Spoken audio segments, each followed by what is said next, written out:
Hi hello and welcome to ஜாலியாக ஒரு book review by Bhuvana. எனக்கு புக்கு படிக்கணுன்னா ரொம்ப பிடிக்கும் புவனா. ஆனால் என்ன பண்ணுறதுடா, ரெண்டு பேஜ் படித்தோடனே சூப்பராக தூக்கம் வருதுன்னு சொல்கிறவங்கள நீங்கள்.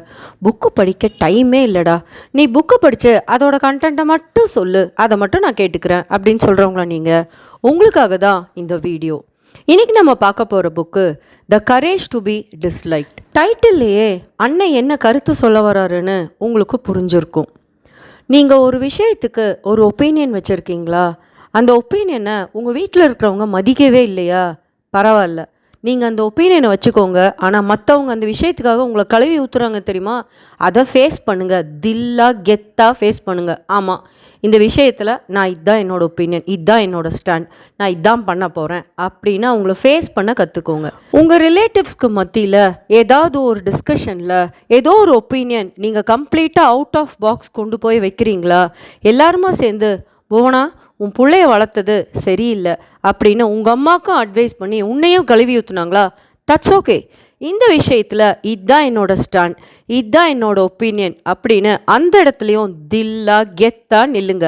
அவங்கள ஃபேஸ் பண்ணுறதுக்கு ஒரு கரேஜ் கொண்டு வாங்க அப்படிங்கிறது தான் இந்த புக்கில் இந்த ஆத்தர் சொல்கிறார். நமக்கு சின்ன வயசில் நடந்த ஏதாவது ஒரு ட்ராமாவை நம்ம மனசில் எடுத்து வச்சுப்போமா.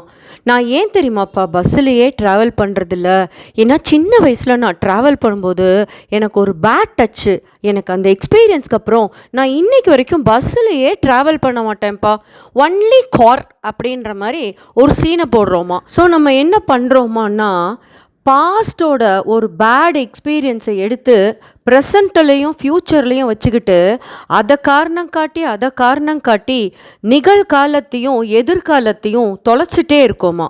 நம்ம ஆக்சுவலாக என்ன பண்ணணுமானா, வி ஷுட் ஃபேஸாக கரேஜாக என்ன பண்ணணுமா, அன்னைக்கு சின்ன வயசில் அந்த பேட் டச்சை எப்படி அண்டர்கோ பண்ணுறதுன்னு எனக்கு தெரியலப்பா, இன்றைக்கி நான் பஸ்ஸில் ஏறுறேன், மவனே வாடா எவனாவது ஒருத்தன் பேட் டச் பண்ணுங்க, அவ்வளோதான், அன்னைக்கு கேட்க முடியல, அதுக்கு வட்டியும் முதலுமா சேர்த்து இன்றைக்கி வைக்கிறேன்டா உங்களுக்கு கச்சேரியை அப்படிங்கிற தில்லா கெத்தா அந்த கரேஜோட இன்னைக்கு நீ பஸ்ஸில் ஏறி அன்னைக்கு நீ பயந்து விட்டுட்டு ஓடி வந்த தெரியுமா, அதுக்கெல்லாம் சேர்த்து இன்னைக்கு நீ பழி வாங்கணும், அந்த கரேஜை நீ தான் கொண்டு வரணுங்கிறார்.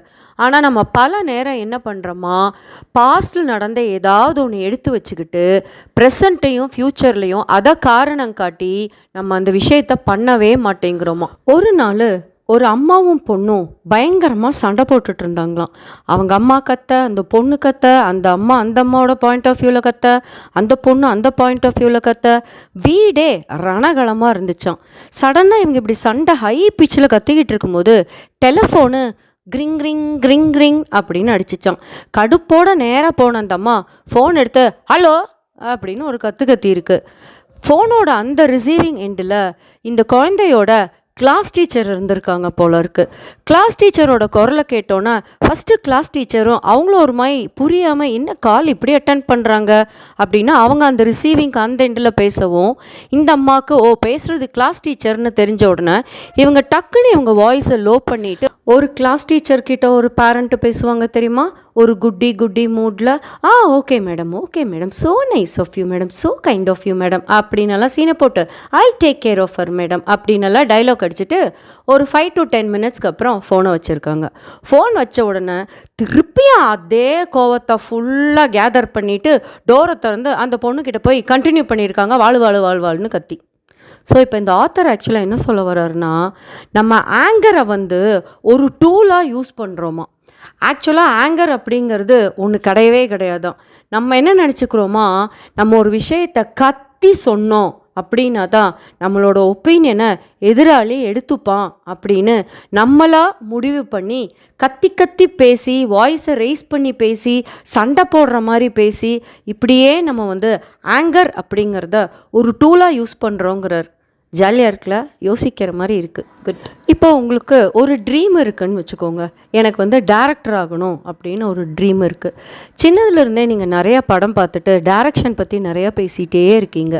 நீ இந்த கதையில் இந்த கேரக்டருக்கு இந்த டேரக்டர் பேசாமல் இந்த ஹீரோயினுக்கு பதிலாக இவங்கள வச்சுருக்கலாம், கிளைமேக்ஸை இப்படி வச்சுருக்கலாம் அப்படின்னு ஆஸ்கர் அவார்டு வாங்கின படத்தையே நம்ம இங்கே உட்காந்துட்டு கிரிட்டிசைஸ் பண்ணுற அளவுக்கு நமக்கு டேரக்ஷன் பற்றின இன்ட்ரெஸ்ட்டும் டேரக்ஷன் மேலே ஒரு பிடிப்பும் இருக்குமா. ஆனால் நம்ம என்ன பண்ணுவோமா, எல்லாருக்கிட்டையும் நான் டேரக்டர் ஆக போகிறேன்னு சொல்லிகிட்டே இருப்போமா. ஆனால் அதுக்கான எந்த ஸ்டெப்புமே எடுக்க மாட்டோமா. கேட்டால் எனக்கு இப்போ டைம் இல்லை, நான் ஒரு நாள் வருவேன்டா, இந்த மாதிரி கதை வச்சுருக்கேன் அப்படின்னு சொல்லிட்டு நம்ம இதுக்கான ஒரு ஸ்டெப்பு கூட எடுத்து வைக்க மாட்டோமா. ஆனால் நம்ம எல்லா ஃப்ரெண்ட்ஸுக்கிட்டேயும் இந்த டேரக்டர் ஆக போகிறேன், அந்த டேரக்டர் ஆக போகிறேன்னு மட்டும் சொல்லுவோமா. இதுக்கு இந்த ஆத்தர் ஆக்சுவலாக என்ன சொல்கிறாரு, நம்ம இப்போன்னு இல்லையா, 20 வயசு இல்லையா, 50 வயசு வரைக்கும் நம்ம இதே எக்ஸ்கியூஸ் கொடுத்துட்டே இருப்போமா. ஏன்னா நம்ம மைண்டில் என்ன இருக்குன்னா, ஒரு ஃபியர் இருக்கான். நாளைக்கு நான் ஒரு படம் எடுத்த பிறகு, ஏண்டா ஆஸ்கர் அவார்டு வாங்கின படத்தையே நக்கல் அடித்தானே, இவனோட டைரக்ஷன் லட்சணம் பார்த்தியா அப்படின்னு என்னுடைய அந்த லட்சணத்தை பார்த்து எல்லாரும் இந்த ஊரே கைத்தட்டி சிரிச்சிரும் அப்படிங்கிற அந்த பயம் இருக்குது தெரியுமா. அதை ஃபேஸ் பண்ண முடியாத ஃபியர்னால தான் நான் என் ட்ரீமை வந்து சேஸ் பண்ணுறதே இல்லையா.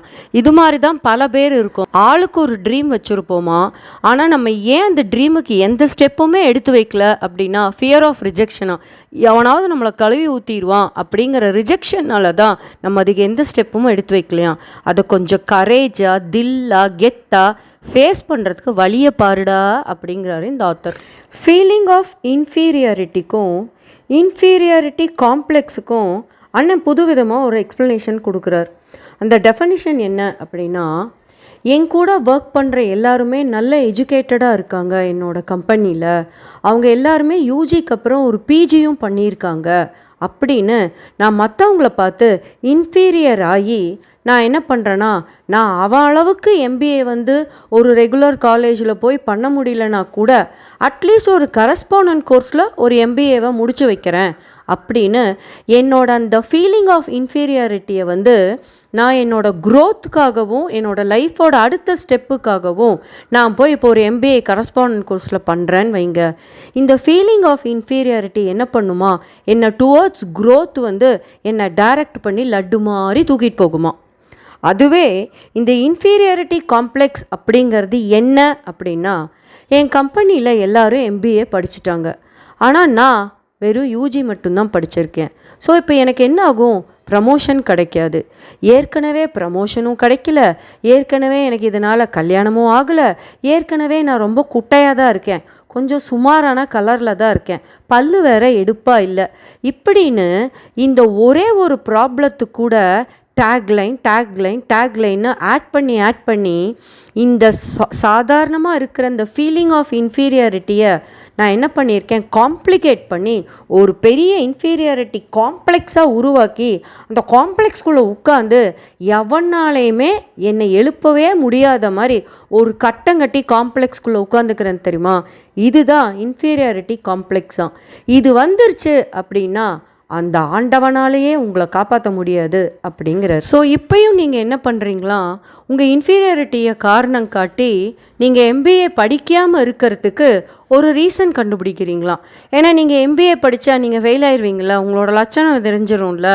நீங்கள் அந்த ஃபேஸிங் த ஃபியர், அந்த கரேஜ் இல்லாததால் இதோ ஒரு காரணம் காட்டி தான் நீங்கள் படிக்காமல் உட்காந்துட்ருக்கீங்க அப்படிங்கிறார். சப்போஸ் நீங்கள் இப்போ உங்கள் பேரண்ட்ஸ் கிட்டே போயிட்டு, அப்பா அம்மா நான் வந்து ஒரு பெரிய ஃபுட்பால் பிளேயர் ஆக போகிறேன், ரொனால்டோ மாதிரியோ மெர்சி மாதிரியோ நான் ஒரு பெரிய ஃபுட்பால் பிளேயராக ஆக போகிறேன் அப்படின்னு சொல்கிறீங்கன்னு வைங்க. உடனே உங்கள் பேரண்ட்ஸ் 2 பேரும், அப்படியாடா தம்பி, நல்ல முடிவு, வாழ்க்கையில் சரியான முடிவு எடுத்திருக்க அப்படின்னு உங்களை யாரும் அப்ரிஷியேட் பண்ண மாட்டாங்க. அவங்க என்ன பண்ணுவாங்கன்னா, அவங்க எக்ஸ்பீரியன்ஸ்லேருந்து அதை படி நீ ஜெயிச்சிடணும் வாழ்க்கையில் அப்படிங்கிறத மட்டுமே தான் அவங்க உங்களுக்கு சொல்லுவாங்களாம். அவங்க ஏன் அப்படி சொல்கிறாங்கன்னா, அவங்க இந்த சொசைட்டி திட்டும் தெரியுமா, என்ன பிள்ளைய வளர்த்துருக்க, இவன் ஒரு ஃபுட்பால் பிளேயர் ஆவான், நீ எந்த நம்பிக்கையில் இருக்க அப்படிங்கிற மாதிரி இந்த சொசைட்டி சொந்தக்காரங்க எல்லாரும் அவங்கள திட்டுவாங்க தெரியுமா. அந்த திட்டிலிருந்து தப்பிக்கிறதுக்காக தான் அவங்க ஆக்சுவலாக உங்களோட ட்ரீமை ஸ்டாப் பண்ணுறாங்களாம். நீங்கள் ஆக்சுவலாக எப்படி இருக்கணும் அப்படின்னா, உங்களுக்கு எது கரெக்டுன்னு தோணுதோ அதை பண்ணுங்கள்.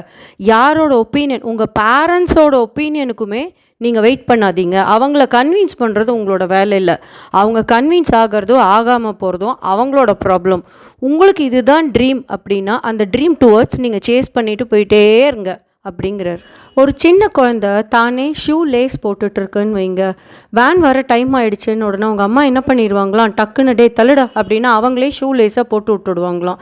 இது ஒரு ஹேபிட்டாக சின்ன வயசுலேருந்தே அந்த குழந்தைய சின்ன சின்ன சேலஞ்சு கூட ஃபேஸ் பண்ணாமல் பேரண்ட்ஸே டைம் ஆச்சுன்னு ஏதாவது ஒரு காரணத்தில் அவனுக்கு எந்த சேலஞ்சுமே ஃபேஸ் பண்ண முடியாமே அவனை வளர்த்துட்டாங்க அப்படின்னா, இந்த மாதிரி குழந்தைங்க ஃப்யூச்சரில் வளர்ந்த பிறகு சேலஞ்சு ஃபேஸ் பண்ணவே பயப்பட ஆரம்பிச்சிருவாங்களாமா.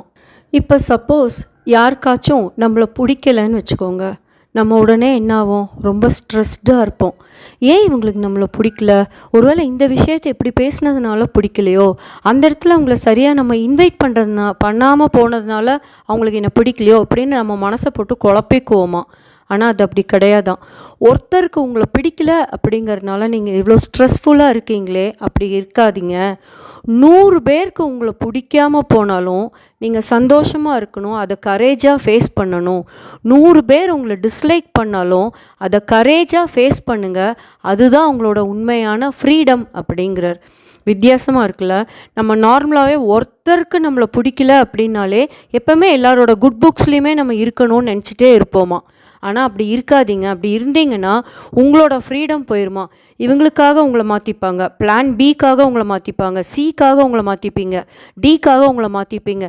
இப்படி நீங்கள் உங்களோட ஒப்பீனியனும் உங்கள் வாழ்க்கையும் ஒருத்தருக்காகவும் மாற்றிட்டே இருப்பீங்களாம். அப்படி இல்லையா, 100 பேர் உங்களை டிஸ்லைக் பண்ணாலும் அதை கரேஜாக ஃபேஸ் பண்ணிங்கன்னா அதுதான் உண்மையான ஃப்ரீடம் அப்படிங்கிறார். ஏன் நீங்கள் அவங்கள டிஸ்லைக் பண்ணுற மாதிரி இருக்கீங்கன்னா உங்கள் ஒப்பீனியன் தனித்துவமாக இருக்குது, யாருக்காகவும் மாற்றிக்க முடியாதுடா மச்சான். இந்த விஷயத்தில் என் ஒப்பீனியன் இப்படி தான், கல்யாணம் ஆனவொன்னே அடுத்த 5 வருஷம் நான் குழந்தைய பெற்றுக்க மாட்டேன் அப்படின்னு முடிவு பண்ணிங்களா, சொந்தக்காரங்க உங்கள் மாமனார் மாமியார் ஊரே உங்களை கழுவி ஊற்றினாலும் அந்த முடிவில் அப்படி தான் அப்படின்னு நீங்கள் நிற்கிறீங்க தெரியுமா. 100 பேர் இப்போ உங்களை டிஸ்லைக் பண்ணுவாங்க. இது தேவையா, நான்லாம் பார்த்தீங்கன்னா அப்படின்னு 100 அட்வைஸ் சொல்கிறதுக்கு வருவாங்க. அந்த இடத்துலையும் கரேஜாக நீங்கள் நின்னீங்கன்னா 100 பேர் டிஸ்லைக் பண்ணாலும் கரேஜாக நீங்கள் நில்லுங்க. அதுதான் உங்களோட ஃப்ரீடம். உங்கள் ஒப்பீனியனை அப்படி எடுத்து வைங்க அந்த கூட்டத்தில் அப்படிங்கிறார். சப்போஸ் உங்களுக்கும் உங்கள் அப்பாவுக்குமான டேர்ம்ஸ் அவ்வளோ நல்லா இல்லைன்னு வச்சுக்கோங்க. சின்ன வயசில் உங்கள் அப்பா உங்களை அடிச்சிட்டார், உங்களை ஃப்ரெண்ட்ஸ் முன்னாடி அடிச்சிட்டாருன்னு வச்சுக்கோங்க.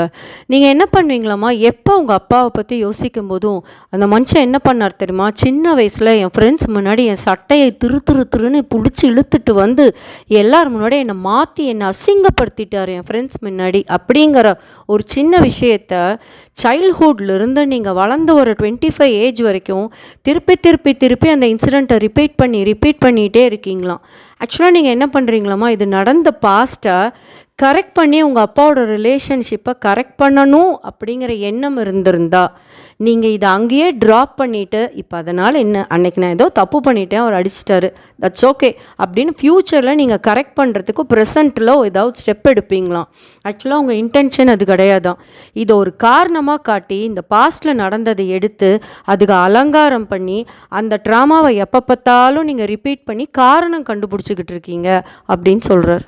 ஏதாச்சும் கான்ஃபரன்ஸ் ரூம்லேயோ இல்லை ஏதாச்சும் மீட்டிங் ஹால்லையோ நீ முதல்ல உட்காந்துருக்கியா, ஒரு பார்ட்டிசிபெண்ட்ஸாக ஃபஸ்ட்டு ரோவில் உட்காந்துருக்கியா, யாராச்சும் கேள்வி கேட்கும் போது அந்த கேள்விக்கு இதுதான் பதிலாக இருக்கும் அப்படின்னு கான்ஃபிடெண்ட்டாக கை ரைஸ் பண்ணி பதில் சொல்லியிருக்கியா. நீ ஏன் பதில் சொல்ல மாட்டேங்கிற, நீ ஏன் ரோவில் உட்கார மாட்டேங்கிறன்னா உன்னோட அந்த ரிஜெக்ஷனை ஃபேஸ் பண்ணுறதுக்கு உனக்கு அந்த கரேஜ் இல்லையா. தப்போ கரெக்டோ தம்பி, இதுதான் என்னோட ஒப்பீனியன் அப்படின்னு கையை தூக்கி அந்த க்ரௌடை திரும்பி நின்று ஃபேஸ் பண்ணுறதுக்கே நீ ரெடியாக இல்லைங்கிறாரு. ஃபஸ்ட்டாக நின்று அந்த ட்ரெயினர் உன்னை பார்த்து கிளாஸ் எடுக்கும் போது அவரோட ஐ கான்டாக்டை பார்க்குறதுக்கே உனக்கு ஒரு கரேஜ் இல்லைங்கிறார். இப்போ சப்போஸ் நைட்டு டின்னர் முடித்தோடனே உங்களோட டைனிங் டேபிளில் பாருங்கள், எல்லா லெஃப்ட் ஓவர்ஸும் இருக்கும். குழந்தைங்களாம் அவங்க ரூமுக்கு போயிட்டாங்க, உங்கள் ஹஸ்பண்ட் ஜாலியாக உட்காந்து டிவி பார்த்துட்ருக்காருன்னு வைங்க. இப்போது இந்த பேலன்ஸ் லெஃப்ட் ஓவர்ஸ் எல்லாத்தையும் ஒழிச்சு போட்டு நைட்டு பாத்திரம் தேய்ச்சி கிச்சனை ஒழிச்சிட்டு படுக்கிற வேலை உங்களோடது. இதை நீங்கள் பார்க்குற விதம் அப்படிங்கிறது 2ஆக இருக்குமா. ஒன்று எப்படி இருக்குமா, ஐயோ இவ்வளோ வேலையும் நான் மட்டுமே தான் செய்யணுமா, எனக்கு இது ஹெல்ப் பண்ணுறதுக்கு இந்த வீட்டில் ஒரு மனுஷனும் இல்லையா அப்படின்னும் நீங்கள் பார்க்கலாமா. இல்லை சிலருக்கெல்லாம் ஃபேமிலியே இல்லாமல் இருக்கிறதுக்கு எனக்கு ஒரு ஃபேமிலி இருக்குது, இவங்களுக்காக தானே நான் இதை பண்ணுறேன் அப்படின்னு அந்த விஷயத்தை பாசிட்டிவாக எடுத்துகிட்டு சந்தோஷமாக அந்த பாத்திரத்தை ஒழிச்சு போட்டு சந்தோஷமாக கூட நீங்கள் அந்த விஷயத்தை செய்யலாம். இதை அவர் செல்ஃப் அக்செப்டன்ஸும் கான்ட்ரிபியூட்டிங் டு அதர்ஸ் அப்படிங்கிற டாப்பிக்லேயும் இதை சொல்கிறார். மற்றவங்க என்ன அட்வான்டேஜாக எடுத்துக்கிறாங்க அப்படின்னு ஒரு மனநிலைக்கு போகாமல் நம்ம இன்னொருத்தங்களுக்கு உபயோகமாக இருக்கோம் அப்படிங்கிற ஒரு மனநிலைக்கு உங்களை போக சொல்கிறேன். நம்ம வீட்டில் யாராச்சும் ஒருத்தவங்க அவங்க பாட்டுக்கு இன்னொருத்தவங்களுக்கு கான்ட்ரிபியூட் பண்ணிகிட்டே இருக்காங்க அப்படின்னா மித்தவங்க அவங்கள ரெக்கக்னைஸ் பண்ணணும், அப்ரிஷியேட் பண்ணணும். அம்மா நீ எங்களுக்காக எவ்வளோ வேலை பண்ணுறமா, காலையில் 5 மணிக்கு எந்திரிச்சு நைட்டு 10 மணி வரைக்கும் இந்த வீட்டுக்காக நீ ஓடா உழைச்சி தேஞ்சு போயிட்டுருக்கம்மா அப்படின்னெல்லாம் நீங்கள் உங்கள் அம்மா கிட்டே போய் நீங்கள் டைலாக் அடிச்சிங்கன்னா உங்கள் அம்மா ஒரு நிமிஷம் உங்களை திரும்பி பார்த்துட்டு இப்போ உனக்கு என்கிட்ட என்ன காரியம் ஆகணும் அப்படின்னு கேட்பாங்க. ஏன்னா உங்கள் அம்மா பயாலஜிக்கலாகவே உங்கள் அம்மா அப்படியே அக்செப்ட் ஆகிட்டாங்க. மற்றவங்களுக்காக வேலை செஞ்சு அவங்க பழகிட்டாங்க. இன்ஃபேக்ட் அவங்க அந்த வேலை செய்யும்போது ரொம்ப சந்தோஷமாக இருப்பாங்க.